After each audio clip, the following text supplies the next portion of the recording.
What up, guys? That Comic Awesome here, doing another review, doing X-Men Blue number 23, and I got hoodwinked on this. I really enjoyed the X-Men Blue Venom crossover Poison X. The writing was good, the art was good. After the annual and kind of the ridiculous, MacGuffin type start to the story, it actually turned out to be very enjoyable. And so I bought 23 hoping that it would just be a continuation of that, and it is not. This is what is going on either during the X-Men's adventure in space or is now picking up kind of as they are coming home. But it is clear that the original team is missing. Right now, the only X-Men that are left are Bloodstorm and Jimmy Hudson, who I think is, Wolverine's son from a different dimension. I don't know.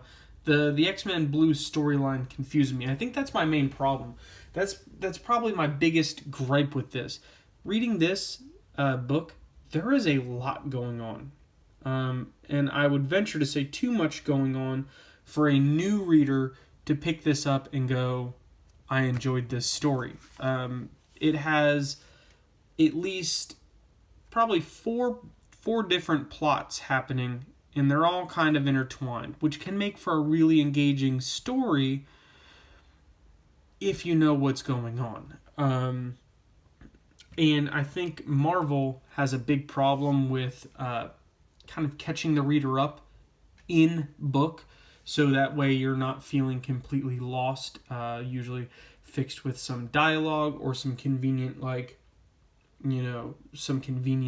word bubbles and stuff like that catch the reader up on exactly what's happening. And that's what this book kind of is lacking a little bit. And so when I was reading it, again, I have almost no idea what was happening. It's an engaging story, but I got what I got out of this, but I thought I could have gotten so much more if I had been, reading from the previous plots, maybe. Again, I thought coming in after the Poison X series that I would be at least fairly decent up to speed reading, 3 or 4 issues, but this is like almost another set of storylines completely. So they make it clear that the team that's in space is missing. We don't know what's happened to them, if they make it back or not, or what. But it's clear that there is something kind of going on. There are forces kind of gathering against this Magneto, and I don't know if this is a Magneto who is time displaced as well, like the X-Men, or if he's just from a different dimension, or if he's just alive and kind of doing the Xavier thing where maybe he'll stop being called Magneto and he's like, just call me M. That's the cool thing. And by the way, it was good seeing a Polaris in a book and drawn very well. Back in the 90s, Rogue was here, and then Polaris was right there. Very nice. So there's plots kind of happening where Miss Sinister, I guess, and Emma Frost are plotting to further the evolution of mutants with a thing called the Mother Vine, which it causes a secondary mutation, which I guess enhances the abilities of a mutant. But I think later on in the book, it also kind of explains, I guess maybe it also accelerates mutation in non-mutants.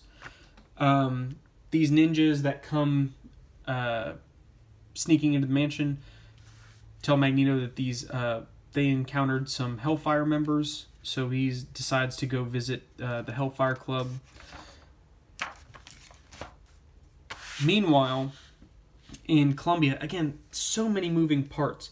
There are these Sentinel Primes that, again, used to be human, but now are kind of cyborgish. They are attacked by Bastion and Havoc. These Sentinels were trying to eliminate the Mother Vine and, you know, destroy the secondary mutation, or mutants that have had a secondary mutation as well as the mutant gene. And so Bastion, who created the Sentinel Prime program, pretty much kills him. He's like, no, we need the mutant gene to live. And again, it's weird that Havoc, again, I don't know why Havoc has gone bad, but now he is. He's kind of with Emma Frost on this, trying to, you know, do the Magneto where it was like further mutants by stomping out humanity. Again, the art is very good, even other places, not just there. So this is where you kind of get to see a secondary mutation. So this is Sebastian Shaw. He's a mutant who has the ability to absorb kinetic energy of objects and then expel it. So he's able to kind of, I think he's immortal too, or he's kind of like Wolverine where his body just doesn't age. But usually, like, there would have to be like a bullet that like hits him, or, you know, something, you know, some kinetic force. Well, this secondary mutation allows him to gather the kinetic force just from the air moving around him. And Magneto kind of is a little shocked. And then again, it cuts to, you know, this happens, cuts to the Mojave Desert, where Jimmy Hudson and Bloodstorm are tracking some like marauders or something. Again, very confusing. And then there's this guy Zorn, which reminded me of what was that? Oh, that Jason Sudeikis series with the Son of Zorn. I don't know why that reminded me of it. Anyway, so here's where you kind of get the plot. Again, Miss Sinister not looking too bad either, but you have you know, they're going to try and use this Mother Vine to further the population of mutants. But Emma Frost and Havoc are kind of having this conversation of like, look, they're going to double cross us. Let's double cross them first. We just got to wait for the right time, kind of thing.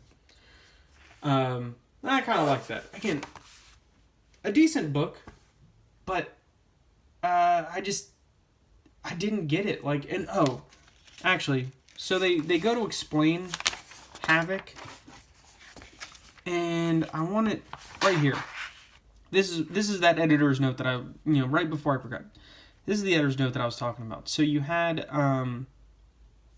Alex, because this ninja girl was like, oh, you used to sleep with Havoc, and now he's like a complete a-hole or whatever. It's like, Alex and I haven't been together for a long time since he changed, but the man he has become is not him. His mind and personality have been twisted into something perverse when you compare it to the man he once was.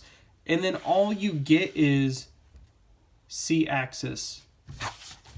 Wasn't that a storyline from, like, I don't know, like 5 years ago? Like, what the hell? Like, give me something more.